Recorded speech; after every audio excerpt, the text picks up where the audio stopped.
అనంతపురం జిల్లా రాప్తాడు కేంద్రంలోని జేఎన్టీయూ అనుబంధ ఓటీపీఐఆర్లో లైబ్రరీన్ అసిస్టెంట్ నియామకంపై వివాదం నెలకొంది. నోటిఫికేషన్ లేకుండా అవుట్సోర్సింగ్ ఏజెన్సీ ద్వారా నిబంధనలకు విరుద్ధంగా ఉద్యోగం భర్తీ చేశారనే ఆరోపణలు వినిపిస్తున్నాయి. ఎంఎల్ఐఎస్సీ కోర్సు పూర్తి కాకముందే సర్టిఫికేట్ ఇచ్చి ఓ మహిళను నియమించినట్టుగా తెలిసింది. ఆర్టీఐ ద్వారా ఈ విషయం బయటపడగా సంబంధిత మహిళ ఇంకా కోర్సు చదువుతున్నట్టుగా ఎస్కేయూ అధికారులు ధృవీకరించారు.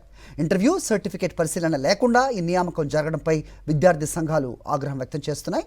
జేఎన్టీయూ వీసీ రిజిస్ట్రార్పై విచారణ చేపట్టాలని వారంతా డిమాండ్ చేస్తున్నారు. కొంతమంది అధికారులు కావచ్చు, కొంతమంది దొంగదారుణ మరి ముడుపులు ఇచ్చుకొని ఇవాళ ఉద్యోగాలు అమ్ముకున్నటువంటి పరిస్థితి ఈ అనంతపురం జిల్లాలో నెలకొంది.